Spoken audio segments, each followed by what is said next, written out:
Okay madam, आप start कीजिए। हाँ, गुड मॉर्निंग बच्चों। आज हम लोग हिंदी प्रथम भाषा कुमार भारती में मैंने विषय देखिए दिया है व्याकरण उपयोजित लेखन, जिसके अंतर्गत हम लोग पढ़ेंगे पत्र लेखन, जो हमारे बोर्ड की एग्जाम में 5 नंबर का हमको पूछा जाता है। अब देखो बच्चों, हम लोग सोचते हैं कि पत्र लेखन बहुत ही सरल होता है, लेकिन इसके भी कुछ शब्द शैली भाषा का प्रयोग जो भी हम करते हैं वो उस तरह हमें प्रयोग करना है जिससे जो हमारे अंक 5 नंबर हैं वो यहाँ वहाँ कहीं न जाके सीधा हमारे पास ही आ जाए। तो इस पत्र लेखन का प्रारूप क्या है ये हम जानेंगे। पहले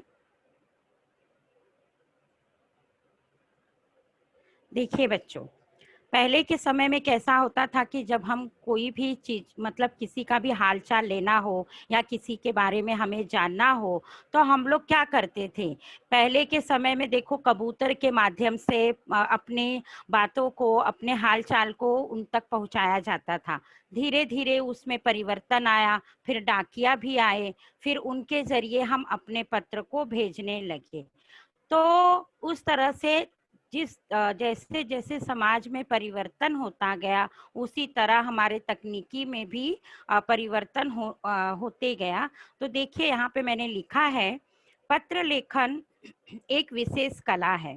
मनुष्य सामाजिक प्राणी है, वह अपने दुख सुख दूसरों में बांटना चाहता है।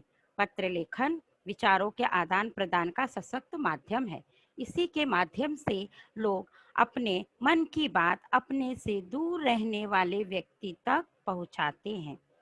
जब उसका कोई प्रिय व्यक्ति उसके पास होता है तब वह मौखिक रूप से अभिव्यक्त कर देता है। मतलब जब हम आसपास रहते हैं या आमने सामने रहते हैं तो हम अपनी बातों को एक दूसरे से बता देते हैं, परंतु जब वही व्यक्ति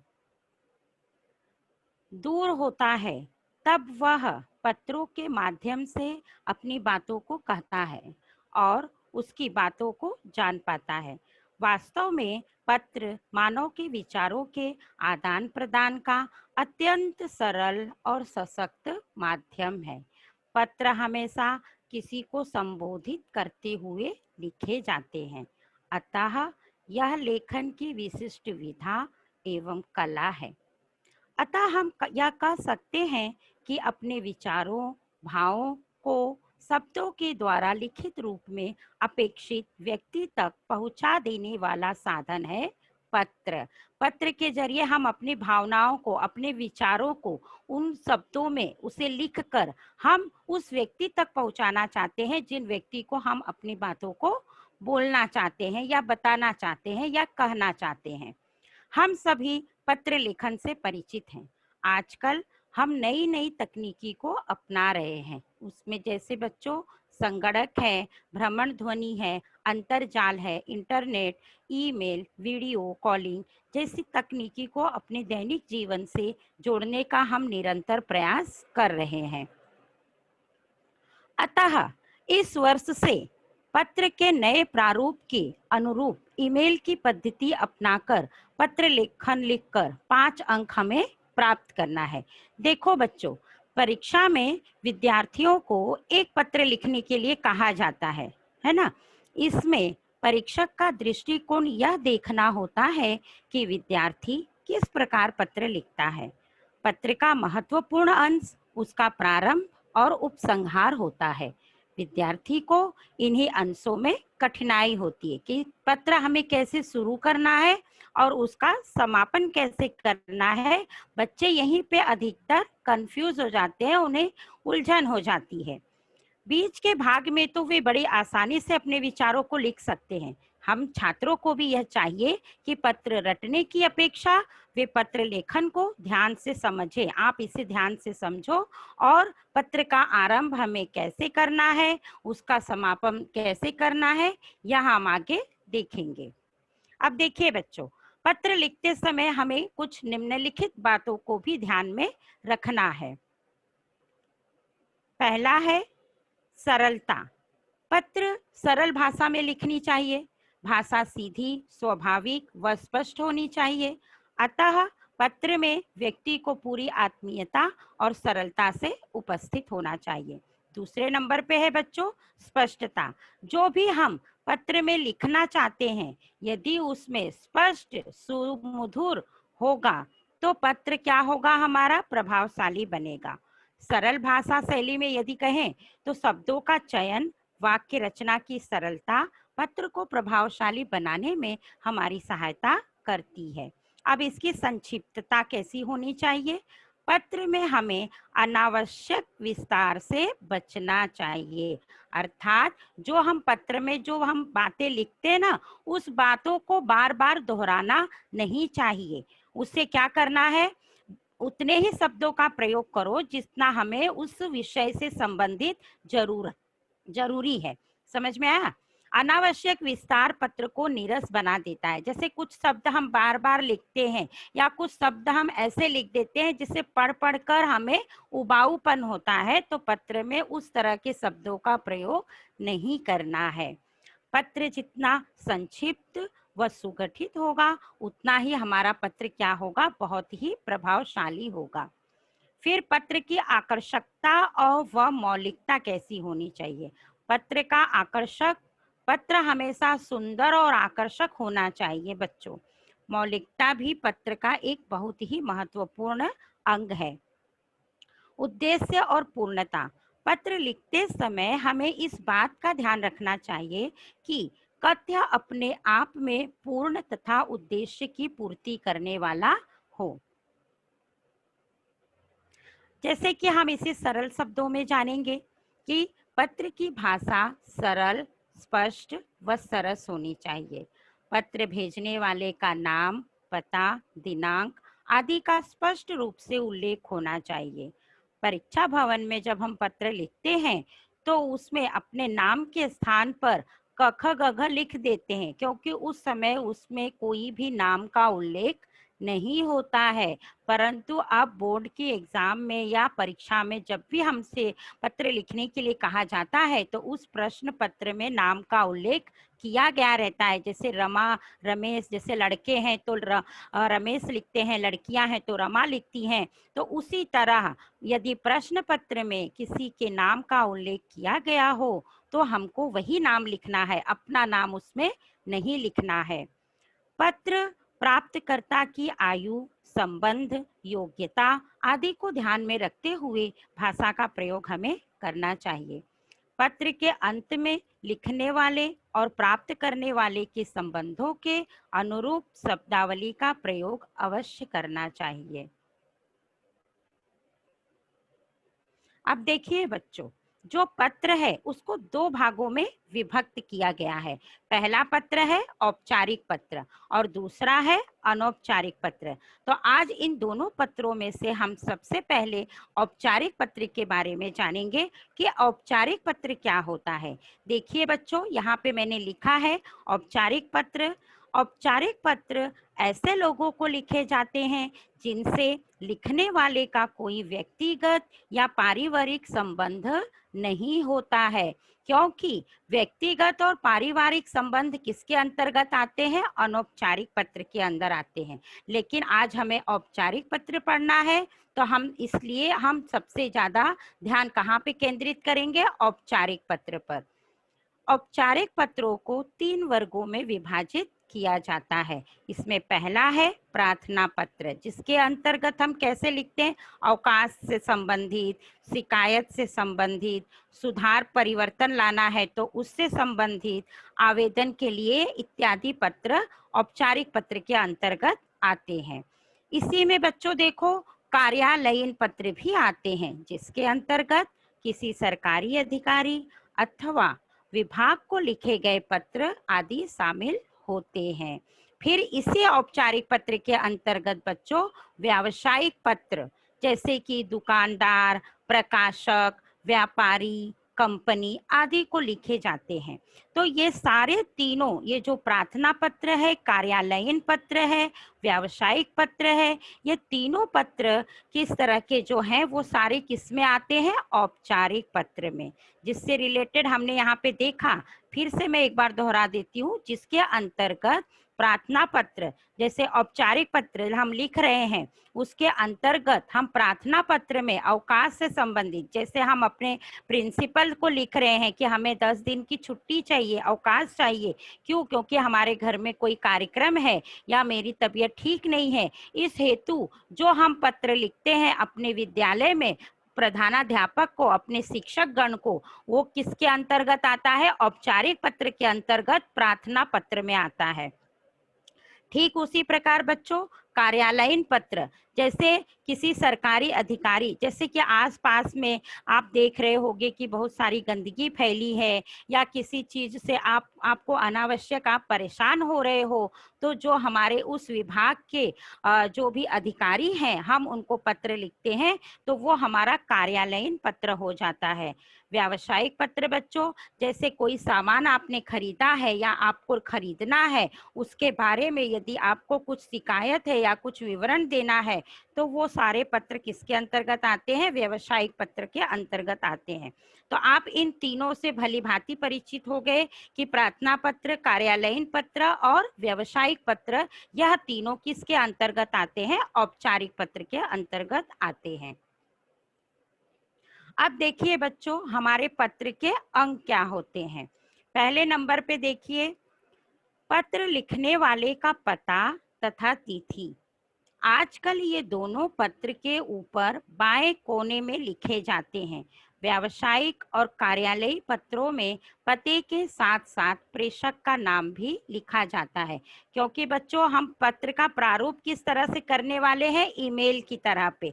पहले देखो पत्र हम कैसे लिखते थे, यहाँ पे पता लिख देते थे, नाम दिनांक लिख देते थे, फिर हम दूसरी बाईं ओर से हम पत्र लिखने को शुरू करते थे। लेकिन जैसे मैंने आपको पहले ही बताया कि आजकल जिस तरह से परिवर्तन होते जा रहा है, आजकल इंटरनेट का जमाना है, तो उसी तरह हमारा पत्र का प्रारूप जो हो गया है वो उसी प्रकार हो गया है।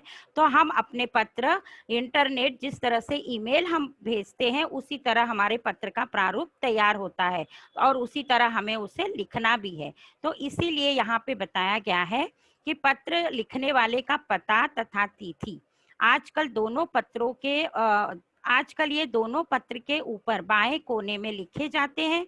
व्यावसायिक और कार्यालयी पत्रों में पते के साथ साथ प्रेषक का नाम भी लिखा जाता है। दूसरे नंबर पे है बच्चों, पाने वाले का नाम व पता प्रेषक के बाद पृष्ठ की बाईं ओर ही पत्र पाने वाले का नाम व पता लिखा जाता है। जैसे देखो यहाँ पे मैंने लिखा है, सेवा में थानाध्यक्ष महोदय, केशवपुरम, लखनऊ। हम किसे यहाँ पत्र, जिससे पत्र लिख रहे हैं, तो हम ये उन्हें सेवा में लिख के, थानाध्यक्ष महोदय लिख के, केशवपुरम, लखनऊ लिख के, इस तरह से अपने पत्र की शुरुआत करते हैं। तीसरे नंबर पे देखो बच्चों, विषय संकेत दिया हुआ है। अब इसके अंतर्गत क्या है? औपचारिक पत्रों में यह आवश्यक होता है कि जिस विषय में पत्र लिखा जा सकता है, उस विषय को अत्यंत संक्षेप में पाने वाले के नाम और पते के पश्चात बाईं ओर से विषय शीर्षक देकर ही लिखें। इससे पत्र देखते ही पता चल जाता है कि मूल रूप में पत्र का विषय क्या है, क्योंकि कार्यालयीन पत्रों में बच्चों विषय डालना अति आवश्यक है, क्योंकि जिस जिस विषय पे जैसे ही ध्यान केंद्रित होता है, तो हमें पत्र के अंदर क्या लिखा गया है इसके बारे में जानकारी विषय को देखते ही हो जाती है। चौथे नंबर पे देखिए बच्चों, संबोधन है। पत्र प्रारंभ करने से पहले पत्र के बाईं ओर दिनांक के नीचे वाली पंक्ति में हाशिए के पास जिसे पत्र लिखा जा रहा है, उसे पत्र लिखने वाले के संबंध के अनुसार उपयुक्त संबोधन शब्द का प्रयोग किया जाता है। जैसे माननीय महोदय प्रति हम लिखते हैं, उस ठीक उस प्रकार। पत्र की विषय क्या है? 5वें नंबर पे देखते हैं। वस्तु अभिवादन से अगली पंक्ति में ठीक अभिवादन के नीचे बाईं ओर से मूल पत्र का प्रारंभ किया जाता है। फिर लास्ट में छठे नंबर पे आता है बच्चों पत्र की समाप्ति। पत्र के बाईं ओर लिखने वाले के संबंध सूचक शब्द तथा नाम आदि लिखे जाते हैं। इनका प्रयोग पत्र प्राप्त करने वाले के संबंध के अनुसार किया जाता है, जैसे भवदीय, आपका, आज्ञाकारी। अब देखो बच्चों, यहाँ पे एक पत्र की प्रारूप रेखा दी गई है। जैसे हमने लिख दिया सेवा में, पहले हमने दिनांक डाला, फिर सेवा में लिख दिए। जिस अधिकारी को हम पत्र लिखने वाले हैं उसका हम यहाँ पे लिख दिए। जैसे स्वास्थ्य अधिकारी है तो स्वास्थ्य अधिकारी लिख दिए। कार्यालय संस्था का नाम महानगर पालिका स्वास्थ्य अधिकारी, हम उनको अपनी शिकायत दर्ज कर रहे हैं वो लिख दिए हैं। और ईमेल आईडी लिख दिए हैं। यदि आपको ईमेल आईडी नहीं है पता तो हम abc@gmail.com भी इस तरह से लिख सकते हैं। फिर हमने अपना विषय दे दिया। जिस प्रश्न में जो भी हमें विषय दिया गया है, जिसके ऊपर हमें कहा गया है पत्र की रूपरेखा तैयार करनी है, तो उससे संबंधित हमने यहाँ पे विषय डाल दिया, ताकि जब भी ये पत्र उनके हाथ में आए तो इस विषय को देखते ही वो समझ जाए कि इसका स्पष्टीकरण हमने इसके अंदर क्या दिया है। फिर हमने यहाँ पे उनको संबोधित किया माननीय महोदय या महोदया, क्योंकि हम ये नहीं जानते हैं कि उस जो पद पर व्यक्ति है वो पुरुष है कि स्त्री है, इसीलिए हम दोनों ही लिख सकते हैं। यदि आप दो में से कोई भी एक भी लिखते हो तो भी वो चलेगा, वहाँ पे इसके लिए कुछ भी अंक नहीं काटे जाते हैं। और फिर इस विषय से संबंधित हमें 3 पैराग्राफ में अपना स्पष्टीकरण देना है। उसमें सबसे पहले आप संक्षिप्त जानकारी बताइए कि आपकी समस्या क्या है, उससे आप अपना उससे होने वाली जो बातें हैं, क्या उसका दुष्परिणाम है, वो आप यहाँ पर लिखिए। और तीसरे पैराग्राफ में अतः आपसे अनुरोध हुई कि आपने जो भी यहाँ पे विषय दिया है उससे संबंधित हमारे इस कष्ट का निवारण करने का कष्ट जरूर करेंगे, या आप इस ओर कुछ उपाय निकालने की कोशिश करेंगे। इस तरह से लिखकर हम अपने पत्र का समापन करेंगे।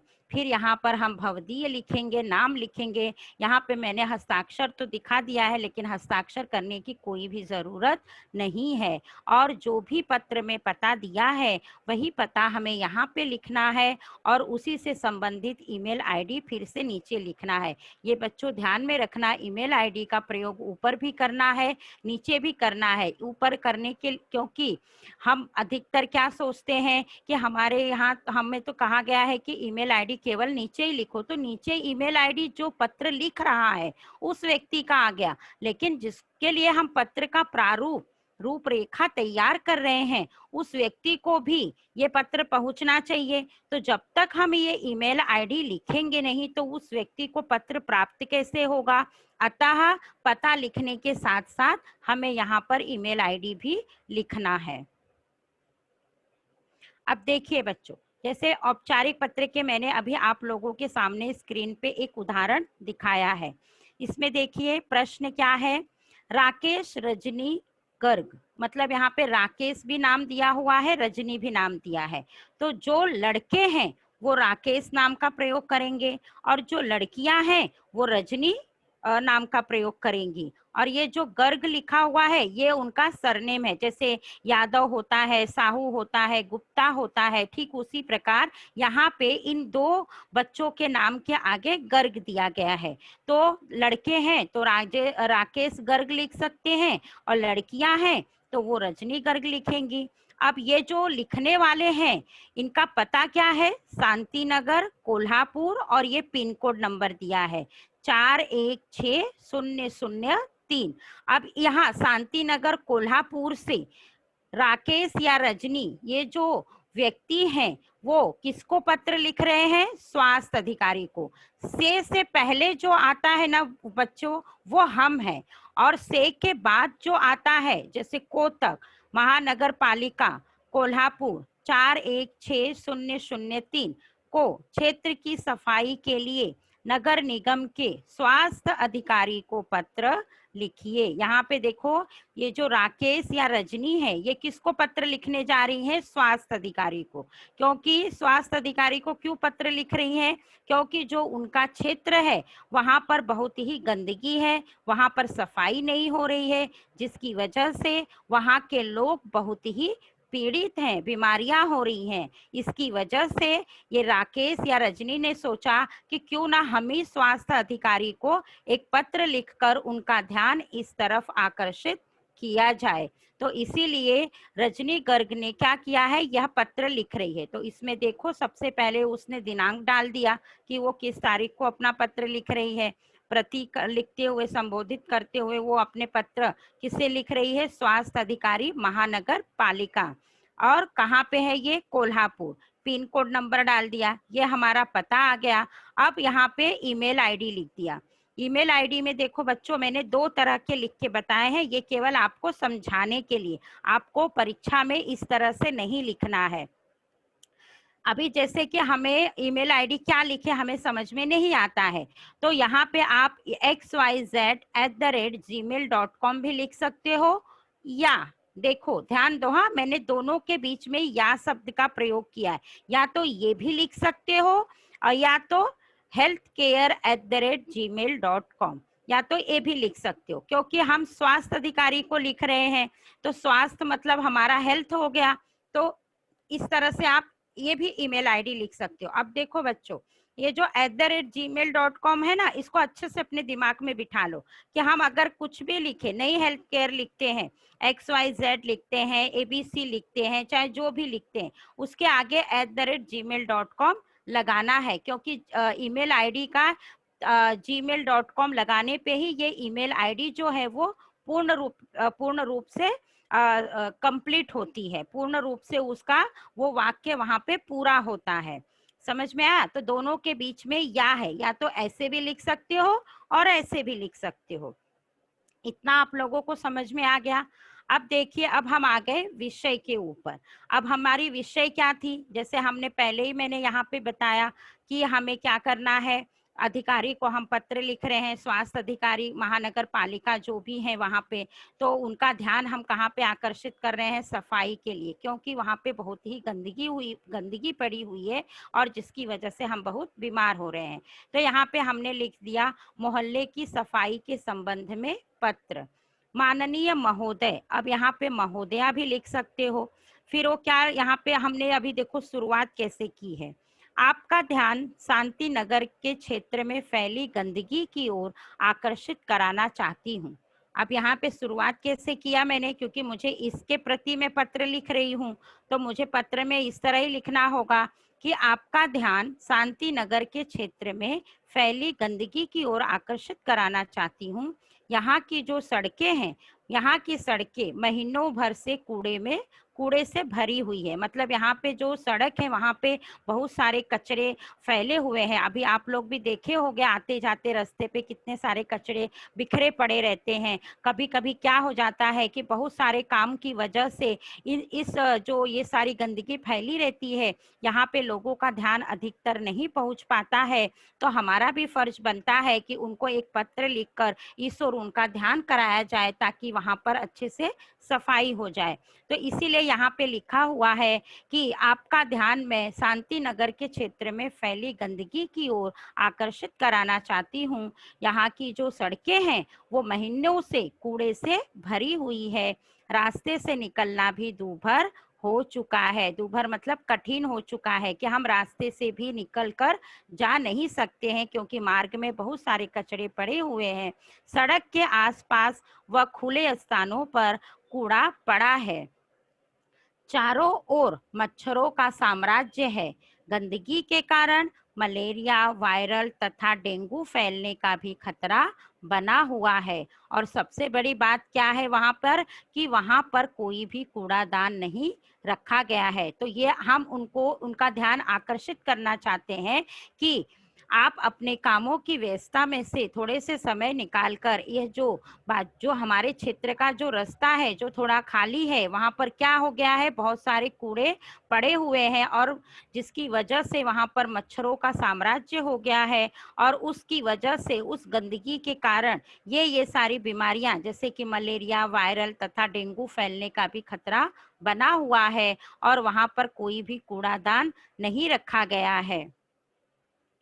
आम लोगों की बीमारी इस गंदगी के कारण बढ़ रही है और लोगों के स्वास्थ्य पे बुरा असर पड़ रहा है। वो क्या कहते हैं, अभी हमने ये भी उनको दर्शाया है कि जो मच्छरों का साम्राज्य हो रहा है, जो मच्छरों की वजह से बीमारियां हो रही हैं, उसकी वजह से उसकी वजह से लोगों के स्वास्थ्य पे जो बुरा असर पड़ रहा है। अतः अब ये हमने उनको विवरण दे दिया और यहाँ पे हमने स्पष्टता क्या लिख दी कि अतः आपसे अनुरोध है कि इस मामले में व्यक्तिगत रूप से हस्तक्षेप करते हुए यहाँ की सफाई व्यवस्था को ठीक कराने की कृपा करें। धन्यवाद। ये हमारा स्पष्टीकरण भी कंप्लीट हो गया और हमने अपने पत्र में हम क्या उनको बताना चाहते हैं, क्या उनका ध्यान केंद्रित करना चाहते हैं, वो भी हमने उसमें लिख दिया ताकि उनको अच्छे से समझ में आ जाए। और फिर अंत में हमने अपना समापन कैसे किया। अतः आपसे अनुरोध है कि इस मामले में व्यक्तिगत रूप से हस्तक्षेप करते हुए यहाँ की सफाई व्यवस्था को ठीक कराने की कृपा करें। धन्यवाद। विनीति या भवदीय भी यहाँ पे हम लिख सकते हैं। फिर से मैंने यहाँ पे राकेश, रजनी, गर्ग दोनों नाम इसलिए आपको दिखाई हूँ कि यदि आप लड़के हो तो लिखोगे राकेश गर्ग, यदि लड़की है तो लिखेगी रजनी गर्ग। अब मेरा घर का पता मैंने क्या रखा था, शांति नगर, क्योंकि हमारे प्रश्न में ही ये दिया हुआ है, शांति नगर, कोल्हापुर 416003। इतना तो ये नाम भी प्रश्न में दिया हुआ था और उसमें ये पता भी दिया हुआ था, इसलिए हमने यहाँ पर वही लिखा है। फिर हमने डाल दिया ईमेल आईडी। अब ईमेल आईडी देखो बच्चों, यहाँ पे भी मैंने 2 बार लिखा है और यहाँ पे फिर हमने लिख दिया कि xyz@gmail.com, या यहाँ पे मैंने शांति @gmail.com, यहाँ पे आप लिख दोगे rakesh@gmail.com। इस तरह से भी आप लिख सकते हो, लेकिन अधिकतर ये नामों की कंफ्यूजन की वजह से आप xyz@gmail.com का ही प्रयोग करें। अब देखिए दूसरा उदाहरण भी मैं आपके समक्ष रखी हूँ। एक उदाहरण मैंने वो बताया, ठीक उसी प्रकार ये दूसरा उदाहरण भी है। हमें बोर्ड के एग्जाम में या हमारे प्रश्न पत्र में, विद्यालय में भी जो एग्जाम लिए जाते हैं उसमें भी इस तरह से पत्र का प्रश्न दिया जाता है। जैसे व्यवस्थापक संजीवन औषधि भंडार नागपुर, और ये क्या है, ये औषधि का व्यवस्थापक संजीवन औषधि भंडार नागपुर। यह यहाँ इस दुकान में आपको क्या करना है, औषधियों की मांग करनी है। ये मांग कौन करने वाला है, रमा रमेश चौधरी, और वो कहाँ पे रहने वाले हैं, गणेश मार्ग, गांधीनगर, कोल्हापुर। यहाँ से वो इस दुकान में क्या मांग कर रहे हैं, औषधियों की मांग कर रहे हैं। समझ में आया ये प्रश्न का प्रारूप, फिर से बता देती हूँ। व्यवस्थापक संजीवन औषधि भंडार नागपुर, यहाँ पे हमें कोल्हापुर से हम यहाँ पर औषधियों की मांग करने वाले हैं, जिसके लिए हमें एक पत्र का प्रारूप या रूपरेखा तैयार करना है। देखिए सबसे पहले हमने दिनांक डाल दिया, प्रति लिख दिए, व्यवस्थापक संजीवन औषधि भंडार कहाँ यहाँ पे भेजना है, ये नागपुर में, ये हमने पहले पता लिख दिया। फिर हमने यहाँ पे ईमेल आईडी लिख दिया xyz@gmail.com। फिर से यहाँ पे मैंने या का प्रयोग दिखाया है कि आप इस तरह से भी लिख सकते हो, और या फिर हमें उस दुकान का ये नाम पता है, इसके आधार पे भी हम डाल सकते हैं sanjeevanmedical@gmail.com। ये ऑप्शनल है बच्चों, ये और ये, क्योंकि बीच में मैंने क्या रखा है, या, दोनों में से आप एक लिख सकते हो। कभी जल्द क्या होता है, हमें इसका ध्यान नहीं रहता, ये जो मैंने या के बाद लिखा है इसका हमें ध्यान नहीं रहता है संजीवन मेडिकल, तो अधिकतर हम बच्चों को यही कहते हैं कि xyz@gmail.com का ही प्रयोग करें। फिर हमने यहाँ पे विषय डाल दिया। अभी विषय में हमें क्या चाहिए था, औषधियां मंगानी थी, घरेलू घर में जैसे कोई बुजुर्ग व्यक्ति हैं या अपने हेल्थ का ध्यान रखते हुए हम औषधियाँ हेल्थ का ध्यान रखते हुए हम देखो जो आयुर्वेदिक औषधि की दुकान होती है वहाँ से बच्चों के दिमाग को तेज करने के लिए, या घर में कोई डायबिटीज से पीड़ित हैं तो उनको आयुर्वेदिक इलाज देने के लिए भी हम औषधियाँ की मांग करते हैं। तो इसके लिए हम व्यवस्थापक संजीवन औषधि को पत्र लिख रहे हैं कि हमें ये औषधियाँ चाहिए। तो विषय में हमने क्या डाल दिया, घरेलू औषधियाँ हमें मंगवाना है। माननीय महोदय, मैं गत कई वर्षों से आपकी औषधियों का ग्राहक हूँ। कृपया निम्नलिखित औषधियाँ भेजने का कष्ट करें। अब हमें जो जो औषधियाँ चाहिए उनका नाम हम यहाँ पे लिख देंगे और एक तरफ हमें कितना चाहिए, कितने ग्राम वाली बोतल चाहिए वो हमने यहाँ पे लिख दिया। तो महालक्ष्मी विलास रस जो 100 ml की है वो हमको एक चाहिए कि 2 चाहिए कि 3 चाहिए, इस तरह का हम यहाँ पे उन्हें लिख के बताएंगे। मकर ध्वजवटी, इसमें देखो बहुत सारे ग्राम आते हैं, तो जैसे 150 ग्राम है, 200 ग्राम है, वो आपने यहाँ पे लिख दिया। कितना आपको चाहिए वो आपने लिख दिया। चंद्र प्रभावटी है, चंदना 100 है, वो आपको कितना चाहिए, 2 बोतल चाहिए, 3 चाहिए, 1 चाहिए, वो आपने लिख दिया। महाशंखवटी लिख दिया, कितने ग्राम का चाहिए वो आपने लिख दिया। तो इस तरह से हमने क्या किया, इस दुकान वाले को बताया हमने कि हमको ये सारी दवाइयाँ हमको चाहिए, तो इन सारी दवाइयों को आप हमें हमारे पते पर भेज। फिर ये सब औषधियों का हमने लिस्ट बता दिया। उसके बाद हमने क्या लिखा कि यह औषधियाँ व्यवस्थित रूप से कुरियर द्वारा आप मुझे भेजने की कृपा करें। और हमने उनको एडवांस में कितने रुपए दे दिए हैं, 1000 रुपए दिए हैं। पेशगी के रूप में 1000 रुपए का आपने उनको पोस्टल ऑर्डर कर दिया कि भाई मैं इतना पैसा भेज दे रहा हूँ, आप इतनी सारी दवाइयाँ दे दो। अगर कुछ रकम बाकी होगी या मैंने ज्यादा कुछ भेजा होगा तो आपको हम फिर से अपना जो आदान प्रदान है वो कुरियर के माध्यम से कर लेंगे। तो फिर यहाँ पे मैंने लिख दिया, शेष रकम कुरियर प्राप्त होने पर पोस्टल ऑर्डर द्वारा भेज दी जाएगी। कितना छोटा सा संक्षिप्त विषय से संबंधित ही हमने अपने प्रश्नों को वहां पर प्रश्न के रूप में, जिस तरह से प्रश्न हमें दिया गया था उसके अनुरूप हमने अपने विषय को वहां पे संक्षिप्तता से, सरलता से, सादगी से उसका हमने स्पष्टीकरण किया। और हमें जो औषधियाँ चाहिए थी उनके नाम भी लिखकर हमने उनको बता दिया। और साथ ही साथ ये भी हमने लिख दिया कि यह औषधियाँ व्यवस्थित रूप से कुरियर द्वारा भेजने की हमें कृपा करें। और पेशगी के रूप में हमने उनको 1000 रुपए का एडवांस भी दे दिया है, या साथ ही में हमने 1000 रुपए उनको कुरियर से भेज भी दिया हूँ। और शेष रकम कुरियर प्राप्त होने पर पोस्टल ऑर्डर द्वारा भी भेज दी जाएगी। यदि पैसे ज्यादा होते हैं तो हम फिर से भेज देंगे। और फिर हमने लास्ट में क्या लिख दिया, भवदीय। और फिर रमेश चौधरी, A4 गणेश मार्ग, गांधीनगर, कोल्हापुर, ये हमने पता लिख दिया, जो पता हमें वहां पे दी गई है। यदि समझो प्रश्न में पता नहीं दिया गया है तो यहाँ पे आप अपने से कुछ भी, मतलब एक सेंटेंस कोई भी एक पता डाल सकते हैं। कोल्हापुर लिख दिया हमने, ईमेल आईडी लिख दिया हमने, और यहाँ पे देखिए फिर से मैंने या का प्रयोग किया है। चाहे आप ये लिखो चाहे आप ये लिखो, xyz@gmail.com। रमा, ये जो नाम यहाँ पे दिया गया है उस नाम का भी प्रयोग कर सकते हैं, लेकिन आपको अपना नाम उसमें नहीं लिखना है। यदि उसमें नाम हमेशा प्रश्न में अभी नाम दिए ही जाते हैं, उसी नाम को आप लिखकर @gmail.com भी लिख सकते हैं। तो इस 2 उदाहरणों के द्वारा मैं यह मानती हूँ कि आप लोगों को ये पत्र की प्रारूप रूपरेखा अच्छी तरह से समझ में आ गई होगी। यदि इससे कोई भी अभी आपको कुछ इसमें कहीं थोड़ी सी उलझन या समस्या होती है तो आप मुझे पूछ सकते हैं।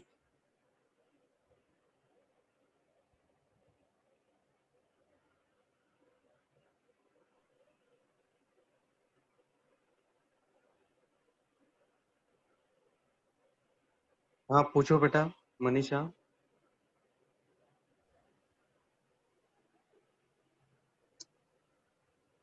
मैम, हाँ बोलो। पहले मैम, वो जो आपने ईमेल लिखा ना कि हम पहले पहले ही लाइन में ईमेल नहीं लिखेंगे, चलेगा मैम? हाँ चलेगा वो बेटा, लेकिन हाँ जो ऊपर वाले पते में ना बोल रही हो, ऊपर वाले पते में लिखेंगे हाँ कि नहीं। तो अगर यदि हमें XYZ ही तो लिखना है, लिख दोगे तो बहुत अच्छी बात है, क्योंकि हम जिसको भेज रहे हैं, अब जब हम ईमेल का प्रारूप तैयार कर रहे हैं तो ईमेल आईडी लिखना ही चाहिए। यदि आप नहीं लिखते हो तो भी नंबर नहीं कट होगा, लेकिन यदि लिख देते हो तो पत्र का जो प्रारूप है वो अच्छी तरह से हम प्रस्तुत करते हैं उसको, क्योंकि वहां पे ज्यादा कुछ दिक्कत तो है नहीं, क्योंकि आपको खाली abc@gmail.com ही लिखना है। चलो बाय चांस आप भूल गए, नहीं लिख पाए, तो भी वहां पे घबराने की बात नहीं है, लेकिन देखा जाए तो वो लिखना चाहिए। हाँ पूजा, पूछो बेटा। टीचर, बोलो। जो आपने फर्स्ट वाला एग्जांपल दिखाया था उसमें जो एकदम आगे का था वो एक बार और एक्सप्लेन करो ना। कौन सा? एक मिनट। हाँ, वो नेटवर्क का प्रॉब्लम हो रहा था ना। उदाहरण में फर्स्ट वाला। हाँ,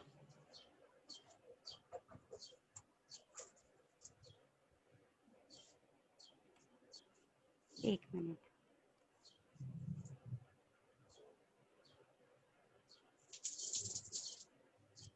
ये औपचारिक पत्र के उदाहरण ना, इसमें क्या दिक्कत आ रही थी, ये फिर से समझाऊं? हाँ, बस ये फर्स्ट आगे का विषय सबसे समझ गया। ये विषय से नीचे तक विषय से बाद में समझ गया, आगे हाँ। वो नेटवर्क का प्रॉब्लम हो रहा था ना, तो बंद हो गया था। ये नहीं टीचर, हाँ। जो आपने अभी दिखाया ना पत्र लेखन उदाहरण, उसमें आगे वाला थोड़ा सा एक्सप्लेन करो ना। हाँ, ये इसमें क्या मतलब, क्या दिनांक से एक्सप्लेन करूं? हाँ, हाँ, विषय के ऊपर ना, तुम विषय हाँ, के नीचे बोल रही हो। विषय के ऊपर में क्या दिक्कत है? जैसे अभी यहाँ पे देखो, राकेश, रजनी गर्ग, शांति नगर, कोल्हापुर, ये किसका पता हो गया? हमारा। ठीक है, क्योंकि मैं शांति नगर में रहती हूँ। कोल्हापुर में शांति नगर एक क्षेत्र है जहाँ पे मैं रहती हूँ, और वहाँ पे क्या हो गया है कि जो आजू बाजू की सड़कें हैं वहाँ पे क्षेत्र की सफाई नहीं हो पा रही है, वहाँ पर बहुत गंदगी फैली हुई है, जिस ओर हम उनका ध्यान केंद्रित करना चाहते हैं। तो इसके लिए हमारा क्षेत्र है, तो हमने क्या किया कि हम अपने स्वास्थ्य अधिकारी की व्यवस्था, वो बहुत ही व्यस्त हैं, तो उन्हें हम इस ओर उनका ध्यान हम केंद्रित करना चाहते हैं। इसके लिए मैं यहाँ पे पत्र लिख रही हूँ, तो मैंने यहाँ पे दिनांक लिख दिया, दिनांक लिखने के बाद प्रति लिख दी। अब मुझे पत्र किसको लिखना है? स्वास्थ्य अधिकारी को, है ना, क्योंकि मैं उनको बता रही हूँ। तो यहाँ पे हमने लिख दिया स्वास्थ्य अधिकारी महानगर पालिका कोल्हापुर। ठीक है, और उसके बाद हमने ईमेल आईडी लिख दिया है। ईमेल आईडी में से मैंने पहले भी बार बार बताती आ रही हूँ, अभी भी ध्यान दो कि ये दोनों में से हमें एक ही लिखना है। अगर आप अधिकतर इसका प्रयोग करोगे तो भी बढ़िया है। ईमेल आईडी, जैसे कि अभी एक विद्यार्थिनी ने और पूछा कि ये हम लिखें, नहीं लिखेंगे तो क्या नहीं चलेगा? देखो, क्योंकि जब हम ईमेल कि हमारे पत्र की प्रारूप रेखा ही जब बदल गई है, तो हम कभी भी इंटरनेट के माध्यम से कोई भी पत्र लिखते हैं तो सबसे पहले हम ईमेल आईडी का प्रयोग करते हैं, क्योंकि ये जो हमारा पत्र है वो किसके ईमेल पे ही जाने वाला है, सेंड आप वहीं से कर रहे हो। लेकिन लिखने के आधार में हमें पत्र का पता भी दिया गया है, तो हमें पता भी लिखना है, साथ ही साथ हमें ईमेल आईडी का प्रयोग यहाँ पर भी करना है, और लास्ट में समापन के बाद जहाँ पे हम अपना नाम लिखते हैं वहां पर भी हमें ईमेल आईडी का प्रयोग करना है। यदि आप यहाँ पे ईमेल आईडी नहीं लिखते हो, भूल जाते हो, तो भी घबराने की बात नहीं है, क्योंकि हमारे नंबर तो वैसे कट नहीं होंगे, लेकिन लिख देने से क्या होता है कि ये पत्र का जो प्रारूप रेखा है वो और भी अच्छी तरह से तैयार हो जाता है। और कुछ? इमदुल्ला, पूछो टीचर। बेटा। हेलो टीचर, आप हाँ। दूसरे वाले पत्र में मांगनी पत्र दिखाए ना, उसमें आप लिखे थे पेशगी के रूप में 1000 रुपए भेज दी गई, हाँ, मतलब वो एडवांस मैंने कहा था ना, अभी हम कोई भी सामान मंगाते हैं तो पहले हमें थोड़े से पैसे देने होते हैं ना, तभी तो वो हमको सामान देंगे, और अगर उसमें कुछ कम ज्यादा होगा तो उसके बाद हम उन्हें और भी पैसे कुरियर के द्वारा भेज देंगे। Hello, good morning teacher. Good morning.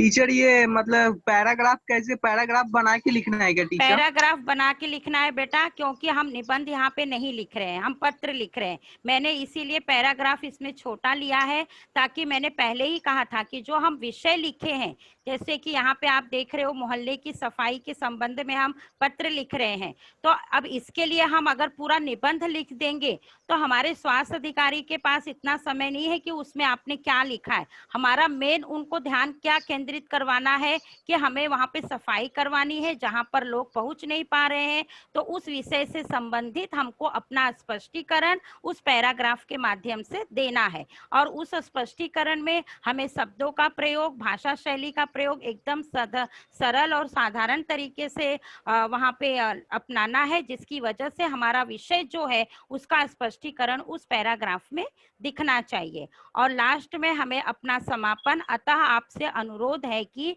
आप इस ओर ध्यान देकर वहां की सफाई करवा देंगे, और जिससे आने वाले राहगीरों को कोई भी दिक्कत या परेशानी ना हो। इस तरह से कहकर हम अपने पत्र का समापन करेंगे।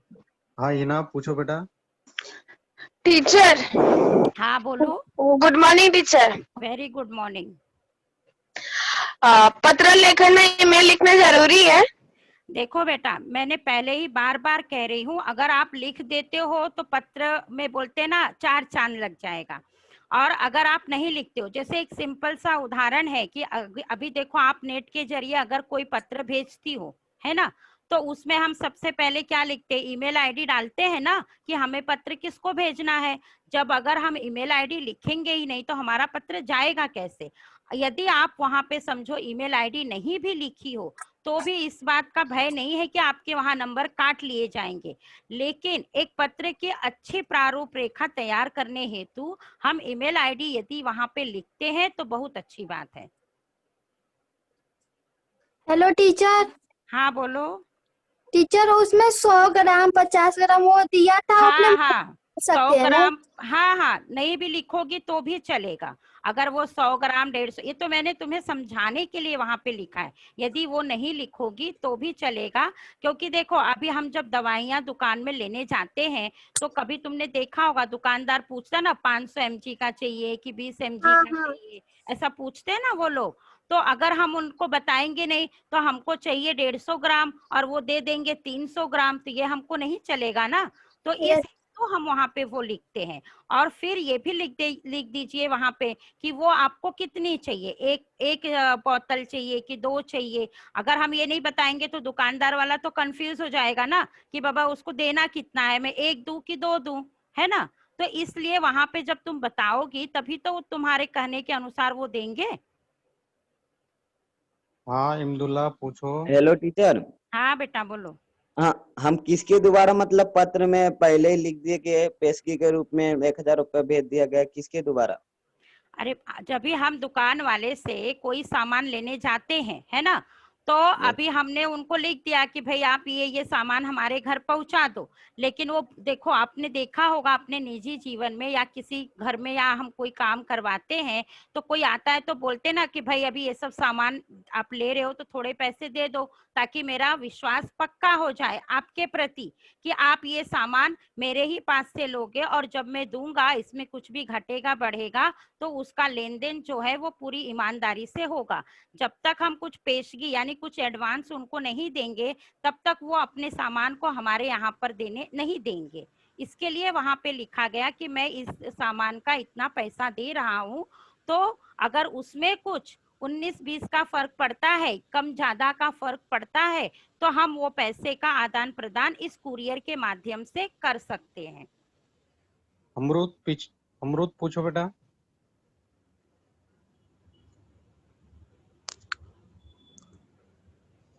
अमृत पूछो।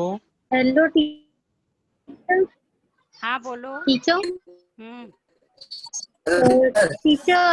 ईमेल आईडी नीचे लिखा रहता था ना टीचर? ईमेल आईडी का प्रयोग नीचे ऊपर दोनों ही जगह करना है। यदि आप ऊपर नहीं लिखते हो तो नीचे भी लिखना अनिवार्य है।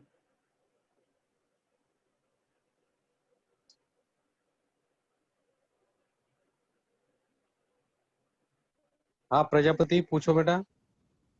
Good morning teacher. Very good morning. Teacher अगर भेजने वाले का नाम नहीं दिया रहेगा तब क्या लिखेंगे? भेजने वाले का नाम नहीं दिया रहेगा बेटा तो तुम अपने से भी कोई नाम लिख सकते हो, अपना नाम छोड़ के।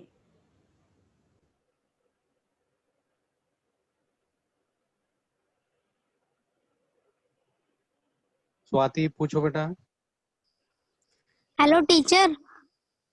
हाँ बेटा बोलो। टीचर ये XYZ के जगह पे हम उसका नाम नहीं लिख सकते?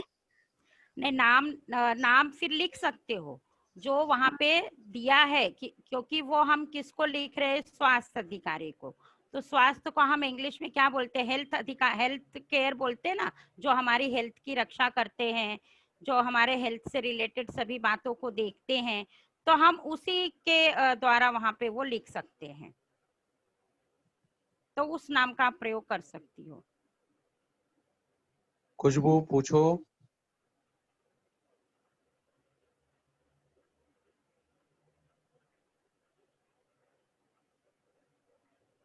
सचिन पूछो। टीचर ये फर्स्ट पैराग्राफ में अपना परिचय भी दे सकते हैं ना? परिचय देने की आवश्यकता नहीं है बेटा, मैंने पहले ही कहा था कि जो हम विषय लिखे हैं ना, तो उसी विषय से ही संबंधित हमको फर्स्ट पैराग्राफ में लिखना है। ये उनका ध्यान केंद्रित करना है, आकृष्ट करना है। क्योंकि देखो हम परिचय फिर ये वो सब लिखने लगेंगे तो वो औपचारिक ना हो के अनौपचारिक में हम चले जाएंगे, जो कि हम पत्र कौन सा लिख रहे हैं, औपचारिक में लिख रहे हैं, है ना। अब उसमें आप लगोगे कि हाल चाल पूछने लगोगे, पूरे उनके बारे में बताओगे, तो वो सोचेंगे कि ये ऐसे ही समय ये करने के लिए पत्र लिख दिया है। क्योंकि हमारा जो सोच है वो क्या है, सफाई को लेकर है, तो हमें अधिक से अधिक सफाई के प्रति ही उस पैराग्राफ को वहां पे पैराग्राफ में उसका उल्लेख करना है। हाँ खुशबू क्वेश्चन पूछो। अपना माइक ऑन करो। खुशबू अपना माइक ऑन करो।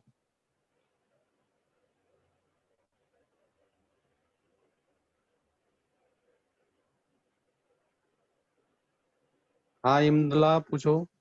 वो टीचर दोनों ईमेल एक ही हो जाएगा ना, सेम हो जाएगा, XYZ करेंगे तो नीचे वाला भी कैसे XYZ हो सेम हो जाएगा। जाएगा बेटा, कैसे? हाँ एबीसी लिख दो, एबीसी लिख दो। जैसे आप बता रहे ना XYZ लिख सकते हैं, हाँ हाँ वो एबीसी भी लिख सकते हैं, दोनों का अलग एबीसी अलग। लिख सकते हैं, हाँ दोनों का अलग अलग। वो तो समझाने हेतु मैंने वैसे लिख दिया ना, एबीसी का प्रयोग कर सकते हो, DXY भी लिख सकते हो, कोई भी अल्फाबेटिकली का आप उसमें से शब्द ले सकते हो। और किसी को कुछ सवाल पूछना है बच्चों? खुशबू अपना माइक ऑन करो। खुशबू अपना माइक ऑन करो।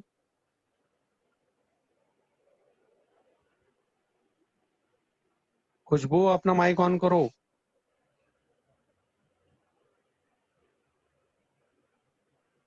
और किसी बच्चों को कुछ सवाल पूछना है?